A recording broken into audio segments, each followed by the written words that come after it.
Good morning, good morning. This is the Shalisa Experience. I'm your host, Shalisa. And today I have a guest with me, one of my favorite people, Mr. Christopher Johnson. Hey y'all. All right. Now, I brought Chris here because we're going to get some insight on into the LGBTQ community. First off, I want to start with just a little background just on you. Just a little background on me besides the corporate America thing. I am an certified interior designer, as well as I have a pillow line coming out. It'll be out February 16th called Pillow Talk. Oh, Yeah, so I got a few things going. I mean, not too much. Working with children that's had to deal with abuse and domestic abuse, things like that, coming out to their families. So I do that also. okay. I mean, so it's a lot that I got going on so far. I see, because I didn't know all that. I didn't get my custom pillow made. Well, you know, Lord. it also says stand in your truth. You remember my shirts that everybody was Yes. supporting? That Yes, was sir. to support that cause. Oh, okay. Gotcha. Of course. Yes, sir. Yes, sir. I'm glad to hear that. You're so well rounded. I mean, in more than one ways, round everything, you know. Okay. We both brought our training, bro. We gonna be okay. We Make will sure be I was okay. sitting here good.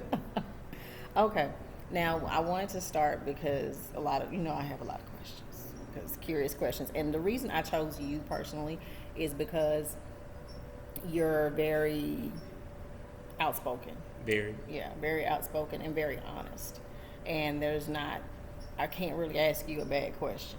It's not, because like people want to know stuff out of, for lack of better words, ignorance, because we Yes. don't know, but it's not, we're not coming at an offensive way. So that's why I chose you, because I can ask you without, I can get an answer. Yes. And I can't, I don't have to be like, I don't feel like I have to be like too politically correct and, stuff like that. Well, always in a respectful manner. So, yeah, please mind that. Okay, now, first, what age, honestly, were you sure about your sexuality? Oh, we're jumping right in. We're gonna need a little more wine. Okay. No, I'm joking. Honestly, I always knew. My mother always knew also. From the time that I was born, I just always had this huge personality. I always mirrored pretty much what my sister, my mom did. That's mainly who I gravitated to. Just being myself in kindergarten, I always wanted to braid hair and go and see what the girls was doing, things like that. But I started noticing different things about me that I was different. Maybe about 6 years old. Okay. So did you come from a two-parent household, one-parent household? It was a two-parent slash one-parent. My father, he struggled with drug abuse for years.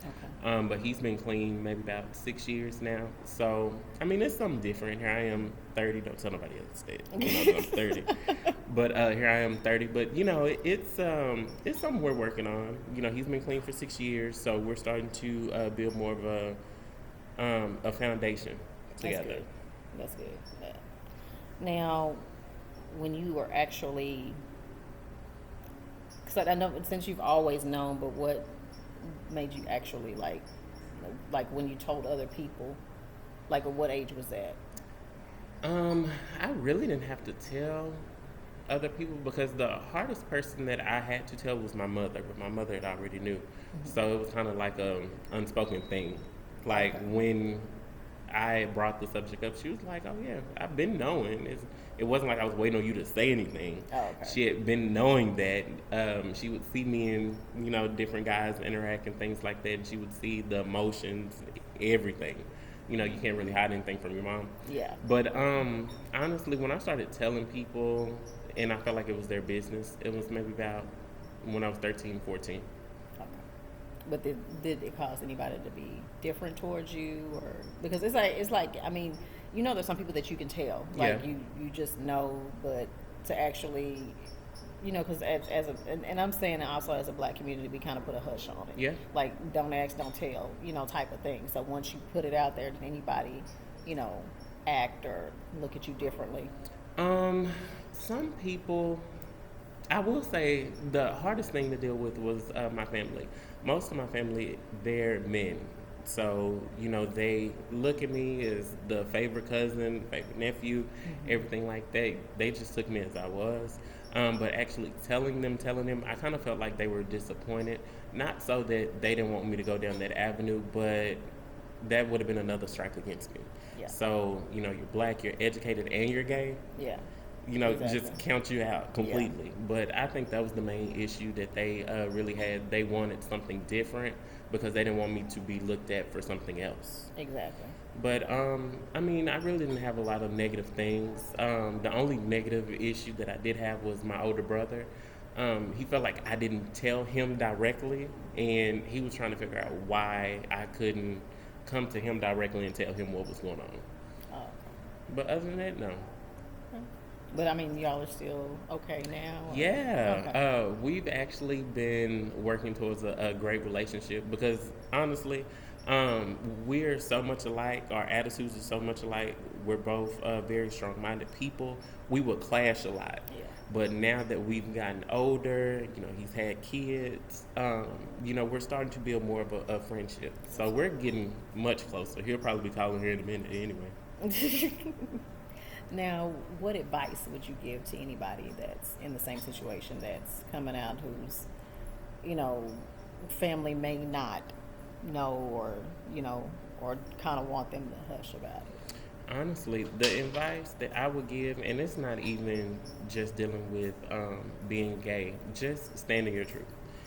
Whatever your issues is, whatever you're working through, it's just easier to go ahead and get it out. When you hold that stuff in, Yeah. that's whenever it starts being toxic to you. You're afraid that anybody's going to see you differently or they're going to see you as a weaker person.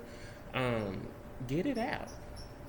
That's the advice I would give because they're either going to like you or hate you. Exactly, because it's going to cause a lot of like a mental and physical, anguish, because mentally, it's like when you hold stuff in, it's just any type of emotion. When you hold it in, you don't let it out, or you don't talk about it, or anything like that. You don't want to live in constant fear. Exactly. That part.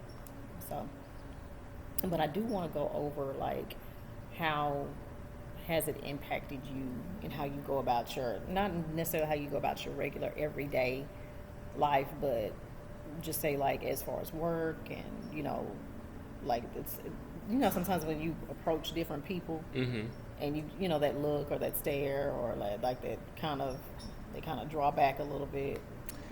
And I'm gonna tell you for example. Okay, I went on a job interview because remember I think it was Monster.com and a lot of employees used to get their stuff off of there. So I put my resume in as Shalisa Medlock. So a lot of people, there was not a lot of responses. So I left the SHA off of there and I just put Lisa. And I took up my daddy's last name, which is Jones. So I put Lisa Jones on my resume. So when I had Lisa Jones on my resume, I got all these hits. Boom, boom, boom, boom, boom. Get to the interview. Oh, you didn't realize I was black. So it's one of those type of things. Exactly. Yeah, or they're talking to me like when I used to work at the doctor's office, I would handle like all the reps that came in. And I was like, I don't need to speak to Lisa because I need to schedule an appointment. Oh, okay. I'll let her know you're here. Like you just completely overlooked me. And they were like, oh, I'm waiting on Lisa. I was like, she's right there. And I was like, she just looked at me like I I wasn't here. So it is what it is. But I'm like, how do you handle those? It's really difficult because especially dealing with corporate America, when I would go on interviews or if I would go to something, it's a lot of situations where I feel like I had to dumb myself down or be something totally different. Yeah. Because I didn't want my direct person I was going to report to feel like I'm trying to overshadow them or I'm eventually coming for their job. That's the main thing that I say when I'm in an interview. They say, well, where do you see yourself in the next 2 years in your position? Because in leadership, that's what you're supposed to be doing is training that person to take over your position while you're steady moving up. Exactly. So I would see myself and I'm like, okay, well, I'm going into an interview with this person. More than likely, I've already researched that person before. So just to get a different feel for them. So I will go into the interview and I'm going to play off their energy completely. When they see me, more than likely, I'm going to have on something tight. Yeah. That's just me. Yes, I'm going to have on something tight. So, of course, I'm going to see, okay, well, how do they react when they see me in that. And then whenever I go in there and start speaking, you tell that I'm part of the LGBT community. You know, how are they going to react to that? When you see that I'm black, because my name is Christopher. When you say Christopher J, you know, you don't know what you're going to get when you come in. More than likely, you're hoping for the other one. But when I walk in, Maybe Jameson. how's this going to be? You know? And then I have a huge personality, you know, so I'm able to adapt with different people, make them feel comfortable. Yeah. So I have to make sure that that's not going to be offensive to them also. Yeah. Because they don't want to hire somebody that they feel like is going to outshine them.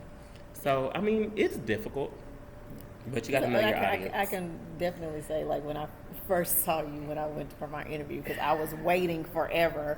Just to clear that up, you were not interviewing for my department, so let's clear that up. He walked by, I was like, okay, I don't know if I'm going to get along, because he was just sashaying on by, like, and looked at me like, what you doing here? I was oh, okay, bitch. I know what's But the first day, like when she introduced me to everybody, you were really one of the first people to make me feel comfortable, because everybody else, I'm not warm. I'm not gonna say that. You got to one of those. You got to get to know me. I'm one of those I kind of stay back and I'm an observer. You're like an old Buick. You gotta crank it up in the morning, let it run for about 20 minutes, and then you're gonna see the real body of the car. So yeah, that's kind of how you are. Yeah, I gotta warm up. Not an old Buick, but yeah. Well, when you think of an old, sturdy built car that you gotta go crank before work, okay. You know, your mom had you go out there and crank a car. I guess I like take that in the guess. Okay, I guess because they're long lasting cars. Exactly. They're very dependable. They're still driving them to this day. Yes. They might not be on time, but they're dependable. Well, hey, I'm never on time either, but it's fine. Okay. But this will conclude the first section. Just stay with us. We'll be back to discuss another topic, which is safety. So we'll be back in just a few minutes.